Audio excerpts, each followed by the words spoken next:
Alors, vous comprendrez bien ici, je ne l'ai pas précisé, mais vous comprendrez bien que ce n'est rien d'évident euh, pour quelqu'un tel que cet homme qui était si connu, hein. Je ne précise pas ici de qui il s'agissait, bon, parce que mon but n'est pas de rentrer dans la polémique ou de salir le souvenir de qui que ce soit. Quand je dis que c'est un homme que j'aimais beaucoup, c'est quelqu'un que j'estimais réellement. Je parle notamment du fait que nos familles étaient amies, etc., etc. C'est quelqu'un euh, que j'appréciais, qui était souvent de bonne humeur, qui avait plein de qualités. Je l'ai connu sous cet angle-là. Et aucun autre, hein, je tiens à le préciser, nous avons eu des rapports amicaux et professionnels et rien de plus. Mais c'est quelqu'un pour qui j'avais une réelle estime. C'est d'ailleurs pourquoi Dieu m'a utilisé pour lui parler. Dieu savait que je l'aimais sincèrement et que je lui souhaitais du fond du cœur d'être sauvé et d'aller au paradis. Mais malheureusement, il en avait décidé autrement et ça se reflétait dans son comportement jusqu'à sa mort. Et voilà un exemple euh, qui m'a donné une belle leçon de vie, hein, qui m'a démontré comment, quand quelqu'un ne sert pas Dieu, eh ben, ça peut se voir jusque dans sa mort, puisque comprenez que la manière dont il est mort n'est pas anodine, qu'il soit, c'est comme si on le prenait en plein dans ce par quoi il pêche en fait. Le diable l'a fait tomber par le biais par lequel il pêche, c'est-à-dire je ne vous raconte même pas toutes les moqueries auxquelles ça a donné lieu, hein. Je me rappelle d'avoir entendu tellement de commentaires des gens quand il est mort, justement en rapport avec ça, pour dire qu'il pêchait par le bas et qu'il a été pris par là où il pêchait. Enfin, qu'on le trouve au lit sur une femme, dans les bras et dans les draps d'une femme. Euh, sur lequel il a fait, je crois, une crise cardiaque, hein. En tout cas, tout ça n'était pas anodin. Ça a fait la une des potins et des ragots. Cette femme même, comme j'ai l'habitude de le dire, le diable utilise ces personnes-là. Mais on le voit toujours utiliser les personnes qu'il cherche à utiliser pour se faire, pour perdre les autres, mais aussi quand il a fini de les utiliser pour les amener à la perdition, eh bien amener les mêmes personnes qu'il a utilisées pour en amener d'autres à la perdition. On le voit les attaquer et les amener, ces personnes-là aussi qui étaient des instruments de perdition entre ses mains, eh bien, les amener lui-même à la perdition aussi, parce que qu'est-ce qui s'est passé? Non seulement cet homme-là vous comprenez, comme je disais, tous les ragots qui ont dû accompagner les circonstances de sa mort, tout ce qui s'est dit autour de sa mort, mais en plus, eh bien, cette femme-là, elle n'en est pas ressortie indemne elle-même non plus. C'est-à-dire que non seulement le diable a utilisé comme instrument de perdition pour amener cet homme-là en enfer, mais quand il a eu fini, eh bien, il a fait de sa vie un enfer à elle aussi, puisque on a considéré que ce n'était pas normal que cet homme se retrouve dans ses bras et dans ses draps, puisqu'elle n'est officiellement pas son épouse.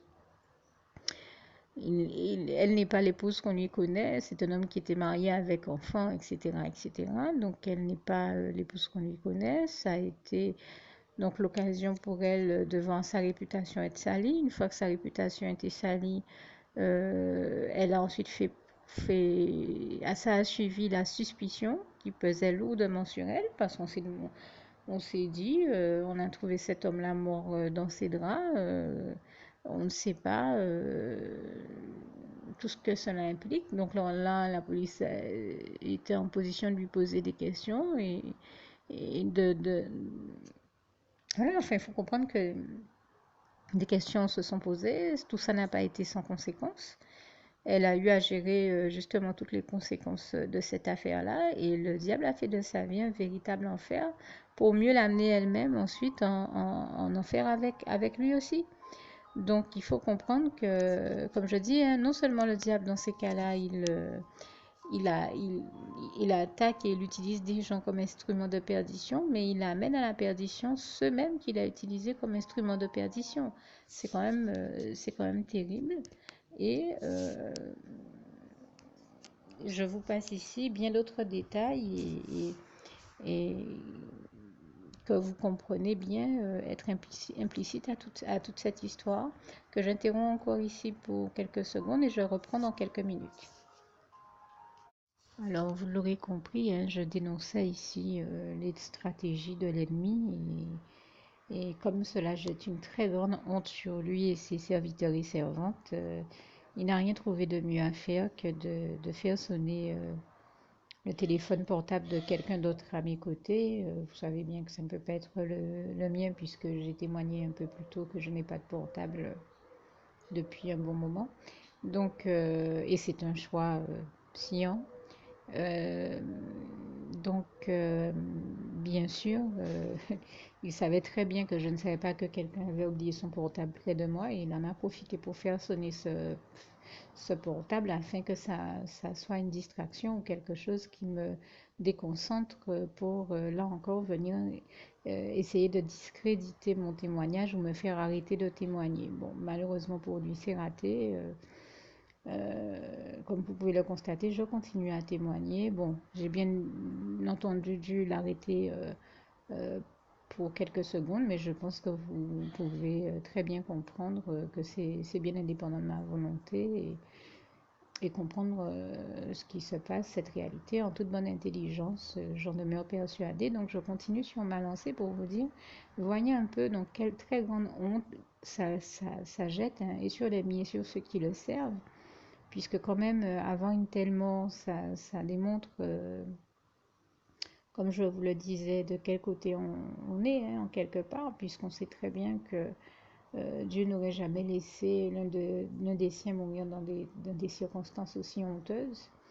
Et, euh, et en quelque part, ça nous ramène aussi à cette réalité décrite en Éphésiens 5, verset 1 à 20, enfin là je parle de vers la fin de ce passage, où il est écrit que tous ceux qui servent l'ennemi, eh bien tout ce qu'ils font, ils ont beau le faire dans les ténèbres et se cacher pour le faire, par la grâce de Dieu, tout vient à la lumière, hein. Dieu nous révèle, Dieu nous montre et nous démontre qui sont les siens et qu'est-ce que ceux qui ne sont pas les siens ont comme pratique, hein. C'est quand même terrible.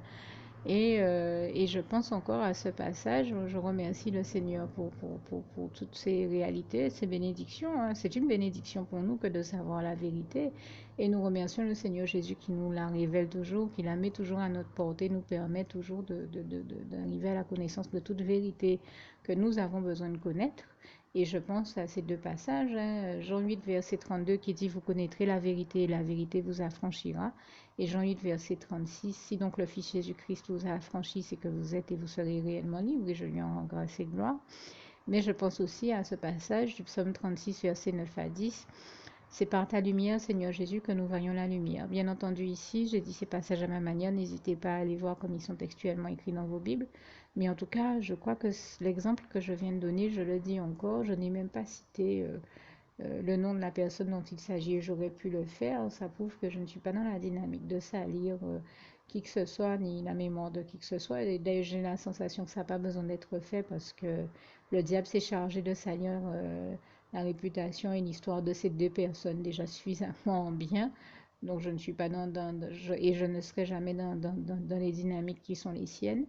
Mais c'est vrai qu'on peut comprendre ici tout l'opprobre que ça a jeté sur ces personnes, la honte que ça représente. Et comme je disais, non seulement il a fait de la vie de cet homme un enfer, mais aussi de la vie de cette femme un enfer, puisque vous comprendrez bien qu'elle a dû certainement faire face à la suspicion non seulement de la police, mais de la société. Elle a dû se retrouver à devoir faire face très certainement à des questions du type comment expliquer que cet homme-là ait fait une crise cardiaque dans vos bras et dans vos draps. Lui avez-vous donné une quelconque substance qui ait pu entraîner cette crise cardiaque? Je donne un exemple de question qui a pu se poser. Je n'en connais pas les détails et je ne peux pas dire avec assurance que ça s'est passé comme cela. C'est ici une hypothèse, mais je pense que vous pouvez comprendre que ça a très bien pu se passer comme ça dans la réalité et que de toute manière, comme dans ce type de cas, eh bien, je suppose que une enquête a dû être ouverte et que cette femme-là a dû subir une déconvenue qu'elle n'imaginait pas, qu'elle n'imaginait vraiment même pas. Et nous savons comment dans ces cas-là, alors là, le diable s'acharne pour faire de la vie de ces personnes un enfer. Puis ensuite, vous l'aurez compris, puisque ce sont deux personnes qui n'ont pas choisi de suivre le Seigneur Jésus et de lui rester fidèles, eh bien, il y a pas deux voies possibles, hein. Une fois qu'il les a entraînés comme ça sur la voie de la perdition, on comprend qu'ils n'étaient pas avec le Seigneur, sinon tout ça ne leur serait pas arrivé. On comprend très bien où ces personnes-là vont terminer, hein. On connaît leur issue. C'est forcément l'enfer. Et pourtant, Dieu, vous pouvez en être sûr, et ce n'est certainement pas Dieu qu'il faut incriminer dans cette affaire, a passé son temps, tout comme il l'a fait avec moi, avec la sœur en Christ, et je demeure bien persuadée qu'il l'ait fait avec bien d'autres personnes tout au long de la vie de ces personnes. Dieu a multiplié les appels, les témoignages pour les amener à prendre conscience, les amener à l'évidence qu'il s'agissait pour eux de revenir au Seigneur et de ne pas s'écarter du droit chemin, de ne pas aller avec le diable sur la voie de la perdition, parce que le diable ne cherchait qu'à faire une chose, c'était les entraîner en enfer. Ils n'ont jamais écouté Dieu, ils n'ont jamais obéi à Dieu, et voilà le genre de fin que ça donne.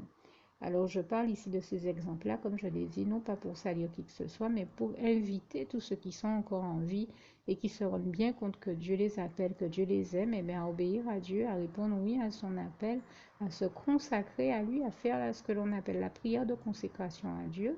Si d'ailleurs au passage vous ne savez pas comment faire ou comment la faire, ou si vous n'avez pas cette prière à votre disposition, eh bien je la rajouterai à la fin de ce témoignage.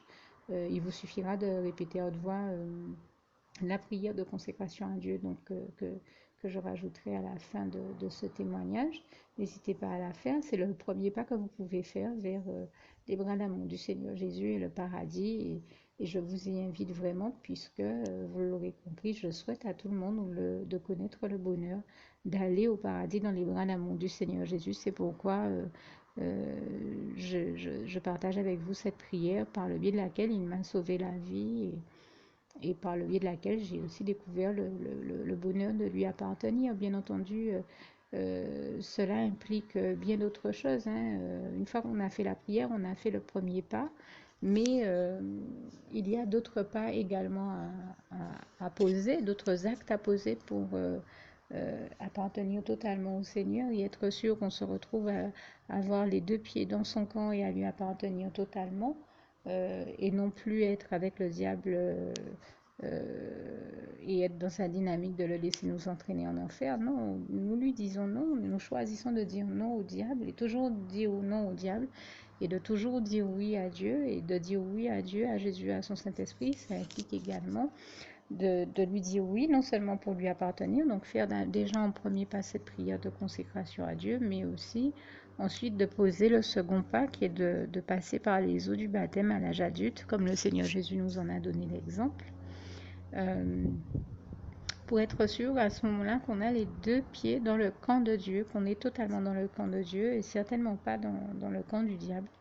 Et ça implique ensuite de choisir tout simplement de rester fidèle à Dieu, à Jésus, à son Saint-Esprit, de se laisser conduire et guider par le Saint-Esprit de Dieu dans les voies de Dieu et à faire la volonté de Dieu, ce qui est bon, agréable et parfait aux yeux et au cœur de Dieu. Et tout cela ne nous demande pas un effort incommensurable ou de faire des choses qui seraient extrêmement difficiles, dans la mesure où ce sont des démarches qui sont gratuites, indolores, inodores, incolores, j'ai envie de dire, qui nous demandent tout simplement, qui ne nous demandent rien de plus que d'être sincère avec Dieu dans nos cœurs, de lui ouvrir nos cœurs, d'accepter le Seigneur Jésus comme notre sauveur personnel, comme vous verrez qu'il est dit dans la prière qui va suivre, et que je vais rajouter, que je vous invite donc à faire depuis tout à l'heure, et d'être tout le reste de sa vie tout simplement sincère et fidèle à Dieu, obéissant à Dieu. Ça ne demande rien de plus compliqué que ça. C'est comme je disais, c'est totalement gratuit. Nous sommes des milliers de personnes à avoir réussi à le faire. C'est que c'est faisable. Euh, et les trois quarts du temps, je remercie le Seigneur Jésus, je lui rends grâce et gloire parce qu'il fait en sorte que ça ne soit jamais trop difficile pour nous. Le Seigneur ne nous éprouve jamais au-delà de nos forces. Et j'ai même envie de dire, le seul effort que ça nous demande, c'est de ne pas tomber dans les travers et les tentations et les pièges que nous tend le diable.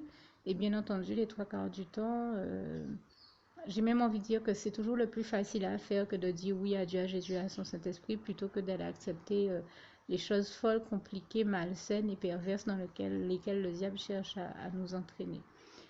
Et en tout cas, j'espère que ce témoignage aura été, comme je disais tout à l'heure, à bon entendeur salut, un exemple même qui vient démontrer que il s'agit pour nous de toujours euh, nous laisser guider par le Saint-Esprit dans les voies de Dieu, les voies qui mènent au paradis, à la demeure de Dieu, et qui mènent au paradis et au bonheur. Et j'ai l'habitude de le dire, il n'y a que dans les bras d'amour de Dieu, de Jésus-Christ, de son Saint-Esprit, que nous pouvons aller au paradis et connaître le bonheur, ce à quoi j'invite tout le monde à faire l'expérience. Ce de quoi j'invite tout le monde à faire l'expérience au nom du Seigneur Jésus. Et je vous dis donc ici que Dieu vous garde et vous bénisse tous. Et je termine aussi avec le souhait de mon cœur pour vous. Le temps pour moi de citer dans ce passage, si cher à mon cœur, qui est aussi le souhait de mon cœur pour vous. Philippiens 4, verset 7, et je rajoute la prière qui va suivre.